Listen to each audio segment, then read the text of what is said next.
भाई जो गुरु वचन पे डट गे, कट गे फंद 84 के।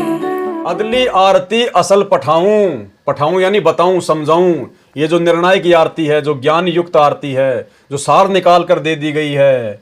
अदली का मतलब बिल्कुल निर्णायक। कहते हैं अब मैं उसको वास्तव में समझाता हूं, असल पठाऊं और जुगन जुगन का लेखा ले आऊं। इस काल लोक का युगों युगों का लेखा तुम्हारे सामने रखता हूं, इसका भई खाता।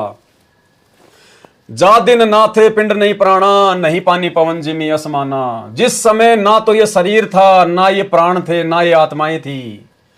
ना पानी पवन जिमी असमाना, ना पानी था, ना पवन, ना जमीन, ना आसमान, अर्थात जो पांचों जो ये तत्व हैं वो भी नहीं थे। कच्छ मच्छ कूरम नहीं काया। भाई जैसे दुनिया कहती है लोकवेद के आधार से कि ये कच्छ मच्छ कूरम जो है इनके ऊपर ये धरती टिकी हुई है, और ना काया ना ये शरीर था, चंद सूरज नहीं दीप बनाया। जिस समय इनमें से कोई भी नहीं था, ना ये कछुआ था, ना ये मच्छ था, ना ये कूरम्ब था, ना ये शरीर था, ना चांद, ना सूरज, ना ये दीप थे, कुछ भी नहीं था जिस समय।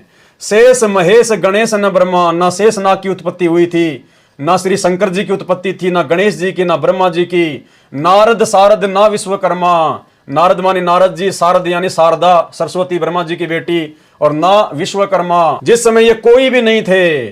सिद्ध 84 ना 33, ना 84 प्रकार के सिद्ध थे, ना 33 करोड़ देवी देवताओं की उत्पत्ति हुई थी। 9 अवतार नहीं 24, ना तो 9 अवतार थे और ना 24 अवतार थे जो श्री विष्णु जी के माने जाते हैं।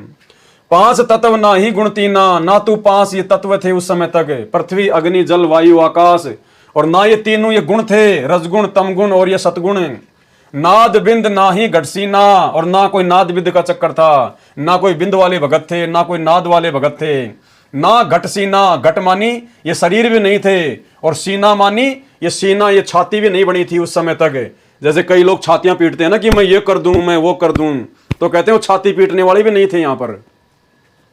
चित्र गुप्त नहीं कृत्रिमबाजी, ना ये चित्र और गुप्त की उत्पत्ति हुई थी उस समय तक, जो सभी जीवों का लेखा उनके कर्मानुसार रखते हैं।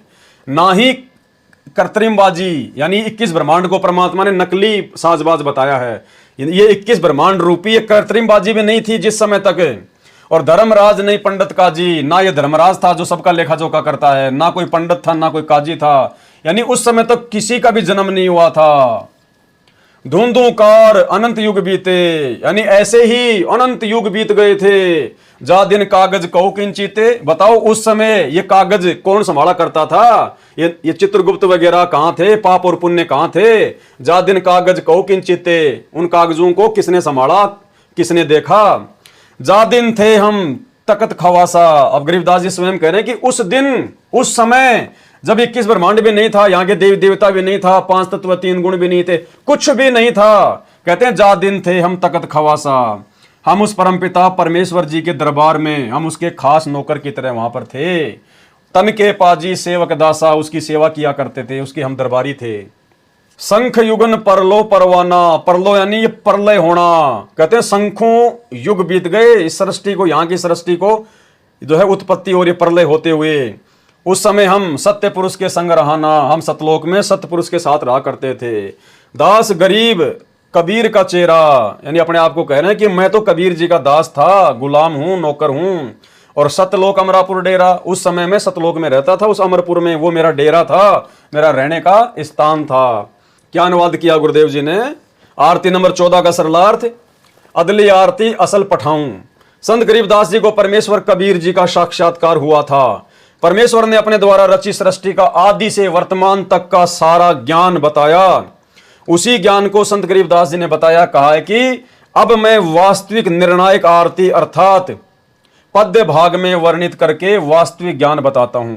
अब भाई और बहनों, यहां पर है ये पद्य भाग और एक होता है गद्य भाग। गद्य भाग और पद्य भाग, अब इनमें क्या अंतर बताया गुरुदेव ने?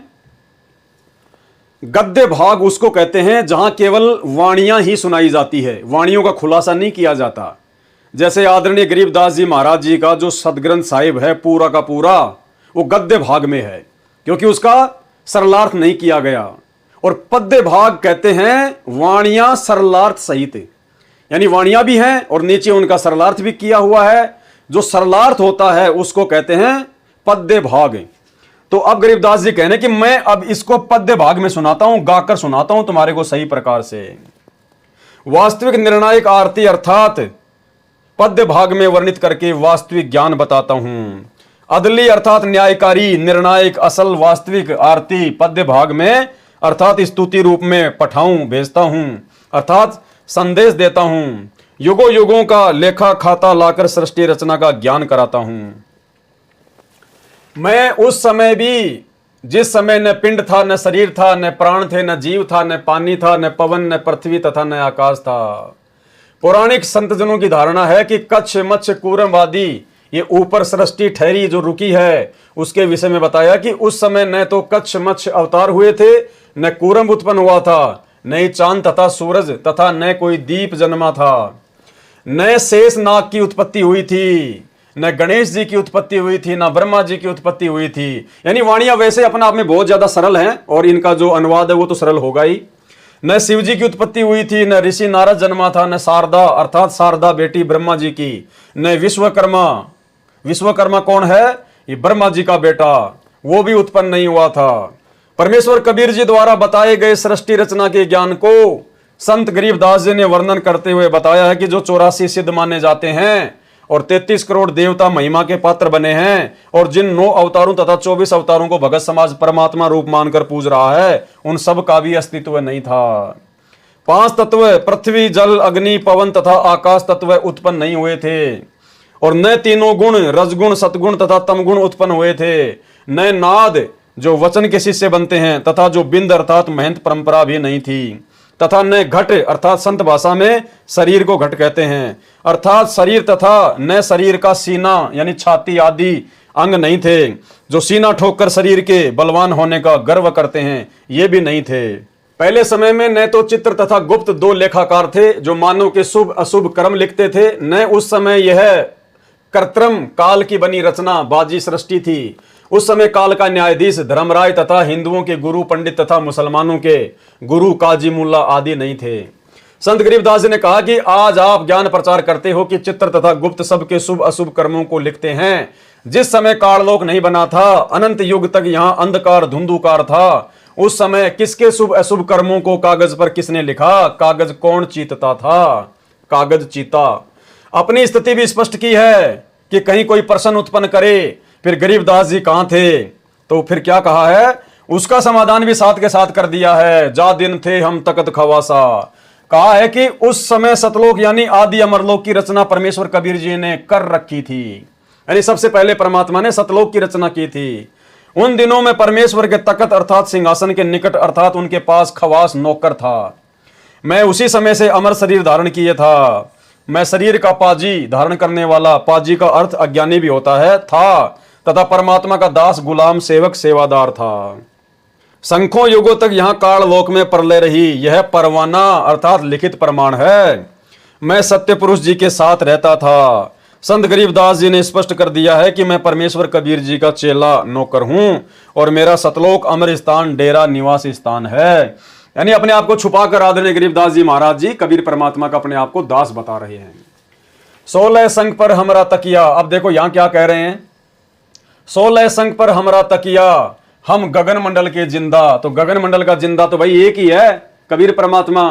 तो यहां गरीबदास जी ने अब अपनी वास्तविक स्थिति भी बता दी कि मैं ही वो जिंदा महात्मा था या मैं जिंदा महात्मा का कोई नौकर हूं। 16 संग पर हमारा तकिया, यानी यहां से 16 संग कोस की दूरी पर हमारा तकिया है, स्थान है सतलोक, और हम गगन मंडल के जिंदा, हम सतलोक के वो जिंदा महात्मा हैं। हुक्म हिसाबी हम चल आए, काटन यम का फंदा। संत गरीबदास जी ने बताया कि सतलोक यहाँ पृथ्वी लोक से 16 संग कोस अर्थात 48 संग किलोमीटर दूर है। वहां से परमेश्वर की आज्ञा से चलकर आया हूं।